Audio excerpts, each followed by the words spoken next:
What'd you break? Windshield wiper blade. Better than a windshield, but windshield wiper blade when you need them. Well, I knocked it off, so it's like, no. So not a terrible fix then. Yeah, but I was still, it was my neighbor's car, and I was trying to do the windshield, like Pete and, but I am. Huh. What else have we broken? Broke a glad hand on a trailer. You broke a what? Glad hand on the trailer with the airline on the tube from the tractor. That sounds like a bad day. I was at the shop. Oh, you're at the shop. I had to tell my daughter. I got a little excited. It's birthday hammer. Oh, that's fun. That's fun. I think it was Belinda that just shared, when all you have a hammer, everything's a nail. So that's fun. That's fun. What else have we broken?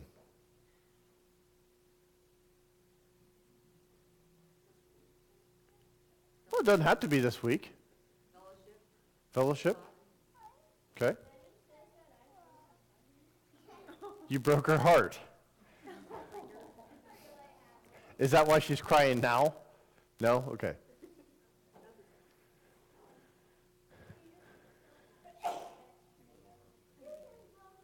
Yeah. It can be frustrating at times that there are other people who are better at fixing any number of things that we break than we are.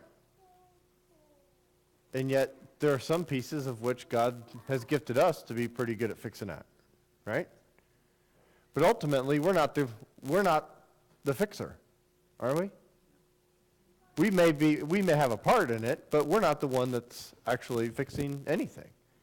Especially when it comes to broken hearts, broken friendships, broken relationships. Brokenness is a reality of life, though, isn't it? Since some people, not to mention Adam and Eve's name, but since they messed things up, brokenness is a reality for humanity. And God is the restorer. Now, when he restores things, from our perspective, does he make them brand new?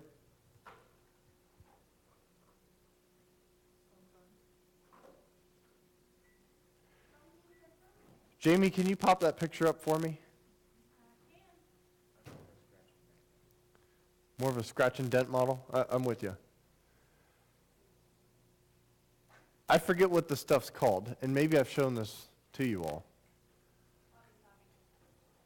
What is it? Oh, I thought you said wasabi. I'm like, I don't think it's wasabi. I believe it's Japanese, yes? It's a Japanese art form, is what this is. Isn't that crazy? They've used brokenness to create an art form. This bowl was broken, and to fix it, they used gold.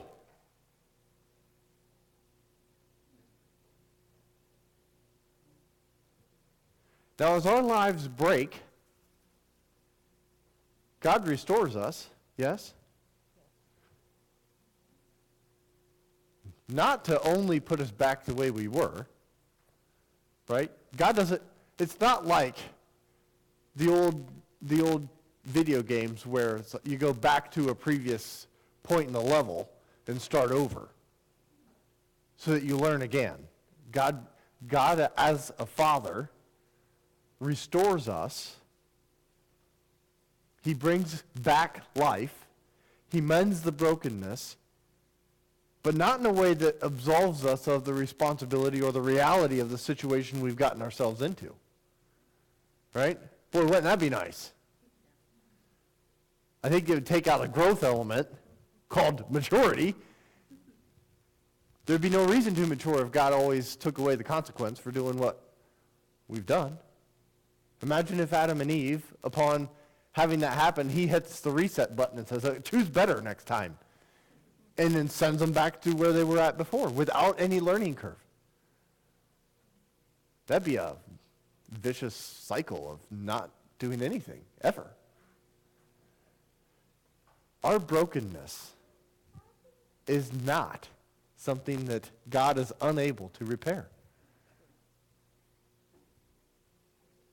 I've broken things.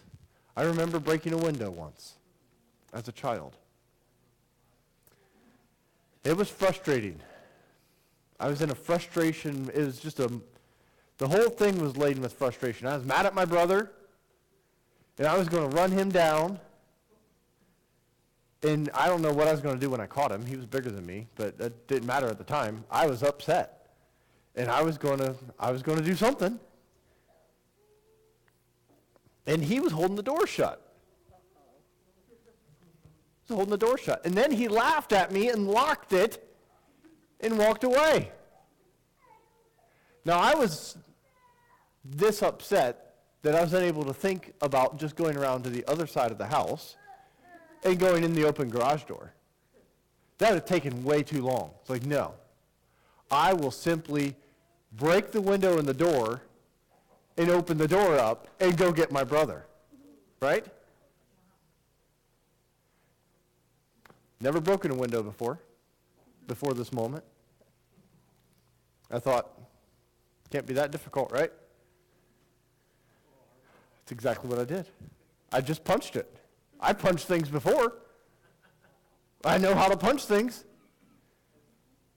And I punched that window. And it broke. It broke. I probably was, I don't know, Isaac's age. Probably right then, right about Isaac's age. And tall enough that it was like shoulder height to break that window for me.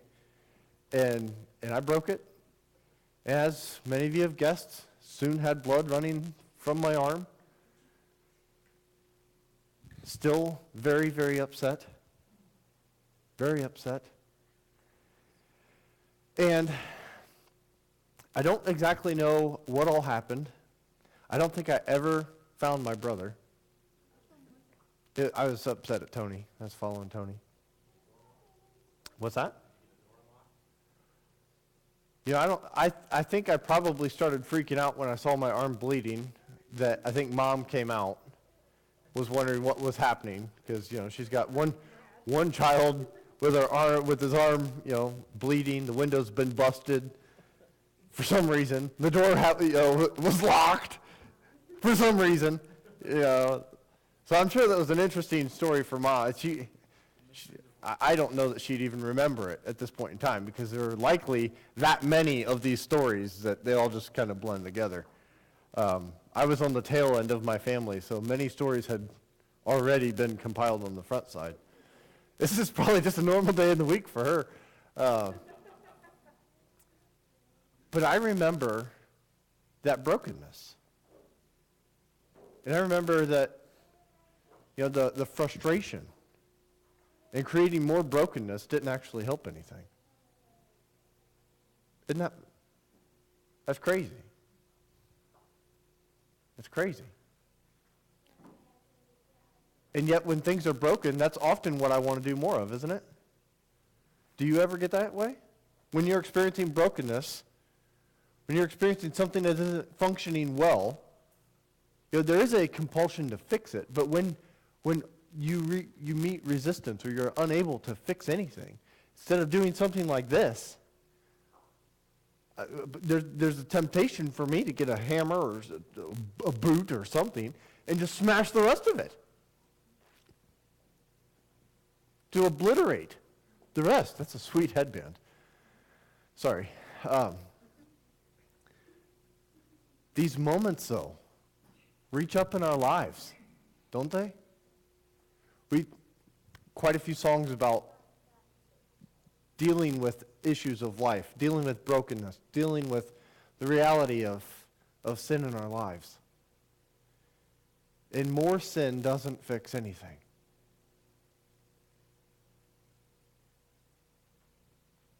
We're starting into a piece. The reason why any of this is even being dealt with, because we're going to look at our identity for the next number of weeks. And look at who we are, not because of who we are at all, but because of who Christ is. We oftentimes have, our tradition is very, very good at understanding